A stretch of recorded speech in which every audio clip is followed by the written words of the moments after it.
Hello, Internet. It's been a little bit. I'm moderately drunk, and Monero, the number one privacy coin for cryptocurrency, is up a little over 17% this week. Pretty good, not bad. It's been bleeding against Bitcoin, which means that, like, if you held Bitcoin, you would have a lot more money than if you held Monero for basically nonstop since like 2018.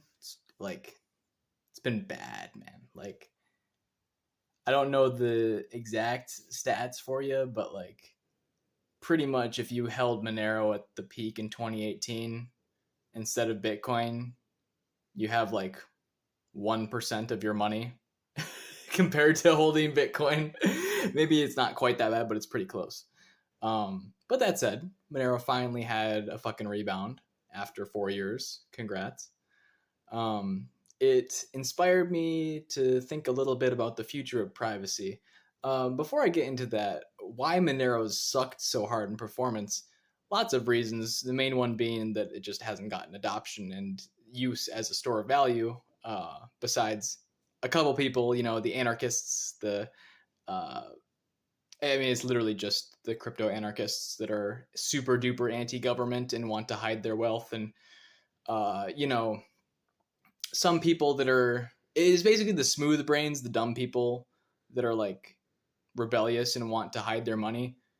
But the thing about Monero is that like you can use Monero, like the Monero network, to obfuscate your transactions, but then you can just swap right back into Bitcoin. So the whole point of like Monero, just it does add utility in terms of adding privacy, but like you can just use Monero to then buy back into Bitcoin and then continue holding Bitcoin like you did before, but just quickly swap in and out of Monero so that they can't track where your Bitcoin was initially sent from. Which, at the end of the day, there's no real good decentralized exchange to do that yet. I suspect there will be. There used to be, Secret Network was a good one back in the day, but they shut that shit down for obvious reasons. The feds don't want easy access for decentralized finance to use Monero to obfuscate the chain even more than it's already confusing enough with transparent chains. If you add privacy chains into the mix, it gets really hard to track for the feds and whatnot. But that said, even though Monero is an awesome privacy feature, you can just use Monero to hide your shit and then swap back into Bitcoin, which all the institutions want to buy at the end of the day. And even if your Bitcoin is tainted or whatever, if you have, if you're using Monero to hide your Bitcoin transaction in the first place, odds are you don't give a fuck if your shit's tainted, and you'll just swap it on an exchange, a centralized exchange that doesn't KYC, know your customer ID. Anyway, so yeah, the whole Monero fighting the man shit has not gone so well. Oh, by the way, I'm pretty drunk right now. Or not drunk, but like I'm buzzed. But anyway, Monero has failed as a store of value over the past 4 years. But it inspired me to think about, and one other reason why it's failed so hard is because the only thing Monero has going for it besides being good for privacy is that it has adoption on the dark web for being used as a currency. I would say that honestly, Monero is probably used more as a currency than even Bitcoin, because it's the most trusted, privacy set for cryptocurrencies on the internet, and has the most adoption, and it's used the most on the dark web, because it's well known, but also a privacy coin, which if you're buying illegal shit, obviously you don't you'd rather use a private currency than a public one like Bitcoin. That's there are ways to use Bitcoin privately, but it's just a lot harder. It's easier to get away with having poor operational security with Monero than if you have poor operational security with Bitcoin. Because of that, it's been adopted pretty well on the dark web. But even with all that adoption, it doesn't really capture any of that value, because when you use it for payments, you buy it real quick to make the purchase, and the guy who sold you the shit gets your Monero, and then he sells it back for whatever. And so the only value capture for Monero is like literally the exchange that got a little bit of fees, and that exchange, unless it's like a super hardcore privacy one, like Trade Ogre or something that's specifically non KYC. Most of them probably aren't even holding that Monero that they capture from the ad value, and they're just selling it right for dollars. So yeah, and I mean, you can look at that. Look at the market cap of gold versus the market cap of like a payment system like PayPal or Visa or whatever. The real value is in store value, and not really payment systems.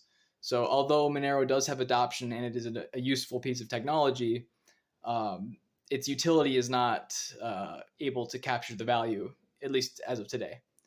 And it's kind of unfortunate because like even like shit coins that their only utility is gambling, or it's not shit coins per se, but like layer one smart contract platforms like Ethereum, Solana, whatever, any layer one that has tokens on it is able to capture a lot more value than even Monero just from gambling alone, because people lock up the gas token for that smart contract platform. Quick video edit. I forgot to mention the other main reason that Monero has been sucking so hard in price performance that no one really talks about is that because it's one of the main coins used in the dark web besides Bitcoin and Ethereum, it gets captured by the feds whenever they raid these drug dealers that are operating in the dark web. However, typically when they raid and steal the Bitcoin and Ethereum and shit, and they sell that shit on the open market, there's buyers. They'll sell that shit to third parties, OTC, over the counter exchanges, so it doesn't actually impact the market. However, I have never heard of the feds selling their captured Monero OTC, and I assume it's really just getting dumped on these non-KYC exchanges, directly into the market rather than OTC deals like Bitcoin or Ethereum that just get scooped up and disappeared. So yeah, that's my last little tidbit as to why Monero's been sucking so hard in price performance. And it just inspired me to think about really what is the future of privacy and the utility of privacy in the long term. So I'm a transhumanist, aka I want to merge with technology to become God, essentially, as a species. Not one person per se, like main character syndrome or anything, but like, as a conscious species and the most intelligent species that we know of, I think our destiny is to become godlike and merge with technology, assuming it doesn't kill us all. But in light of a civilization that has, like artificial super intelligent AI and nanotechnology capable of,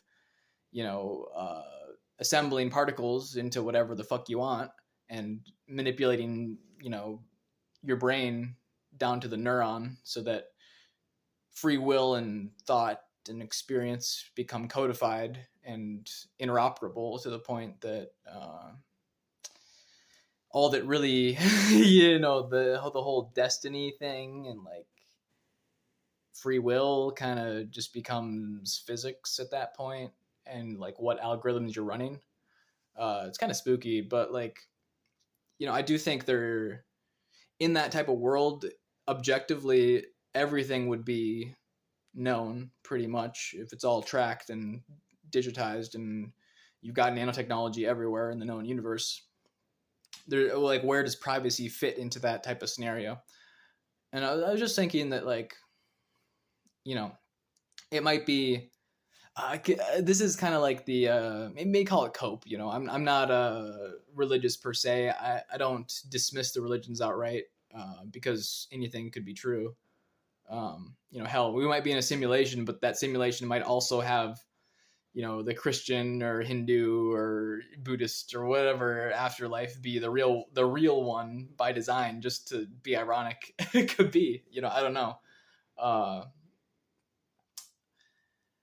But I was thinking that just a random thought, but it could be that some game theory might be that, because I always think that like, you know, it would be a shame if you die and like nothing gets saved or recorded about your experiences. It would be nice if like there maybe like there's, you know, the Truman Show type scenario where there's cameras or nanotechnology that's tracking all of your movement, your speech and movement, actions and such. But then also your brain activity was also recorded, but the brain activity, your internal dialogue, was kept secret just for you, and that when you die, or you know, uh, the simulation ends, the community at large, the society, is able to access your videos of what you said and what you did, but only you had access to your brain activity, your thoughts, your inner dialogue. Um, you know, if I were to run a simulation, I think that would be ideal. You know, if you die and you're just like, okay, you know, ha ha ha, that was the fun, you know, the Rick and Morty game where they they play a video game and it's a simulation of a human life or whatever, and then they die and then they wake up.